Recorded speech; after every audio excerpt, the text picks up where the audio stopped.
CRT avails a guide to navigating American society profitably, dignity notwithstanding.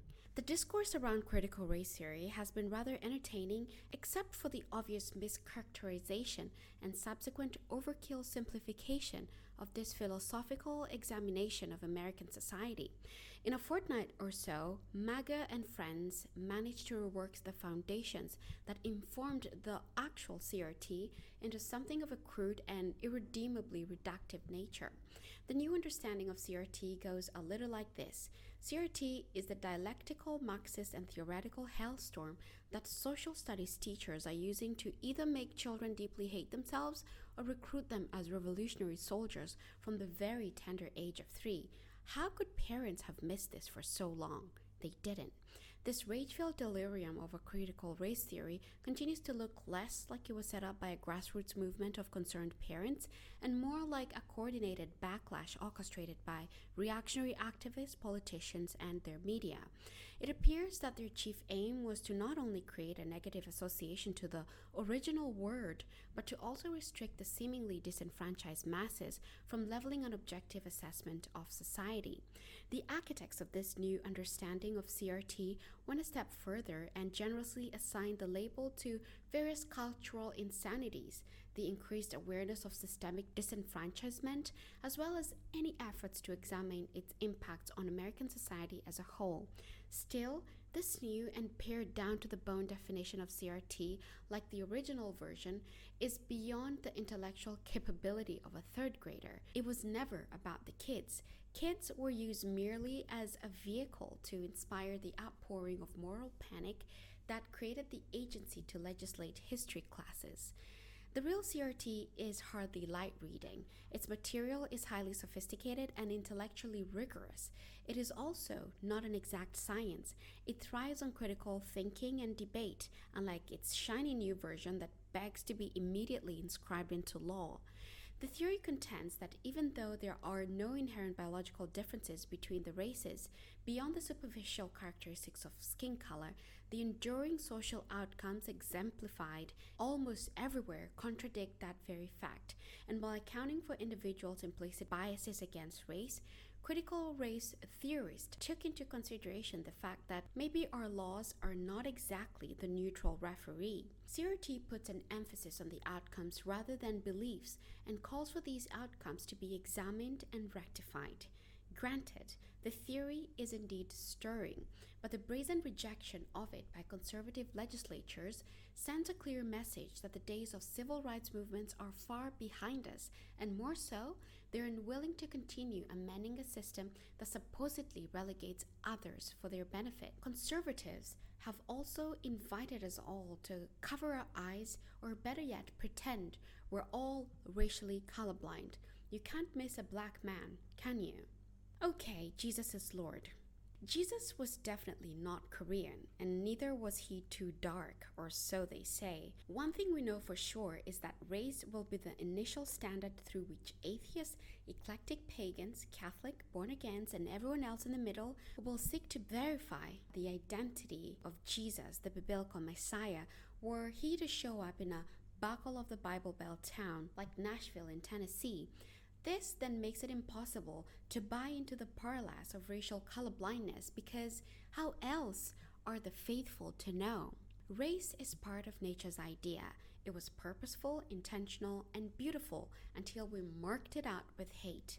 Red Indians were assigned the label savages, blacks subhuman slaves, Asians the dirty and sexually immoral heathens, all that before whites were labeled inbreds. The jury is still out on which of those labels was worse. It's curious how we continue to find those labels rather easy to remember centuries on. So, in this very distant past, whites managed to assert their position as actually human thanks to organized religion, education, laws, and sometimes brutal force. The other groups, on the other hand, who didn't have the same tools at their disposal, had to rely on whites to requalify them as humans. It was a tall order that required much pondering, but it was finally decided that blacks could for the first time qualify as humans, Asians were excused from eating raw stuff thanks to the scientific research that revealed that it was actually a healthy thing to do. And we continue to find bits and pieces of Native American culture to enjoy, stuff like chants and adornments. What more could anyone ask for? Because we're deeply ungrateful as a society and we're addicted to vindictive porn, we continue to find it hard to let go of stereotypical handovers which make it impossible to talk about race at a level that wouldn't cause deafness. Discussions of race in America at the moment are becoming taboo because of the few who continue to deny that the contours of our history don't play a significant role in determining the nature of opportunities today. Then there are those incredibly loud and equally annoying black men who like to brag about the numerous college degrees they've been able to acquire in an effort to make a case for the system.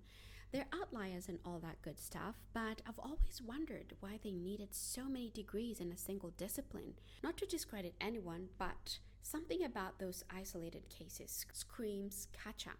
When we open the can of worms that is generational wealth, the thing that means most but has the least to do with sheer willpower, a lot of us will admit that we're merely playing catch up. The increased awareness of race and what it means, nothing, continues to make whiteness mean very little, even as the other races awaken to the realization that there was nothing wrong with any of them in the first place.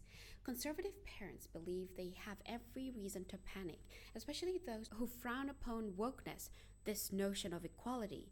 They believe that interfering with the system as it currently stands in order to make more accommodation for others could break the guardrails that guarantee success for their kids to a large extent.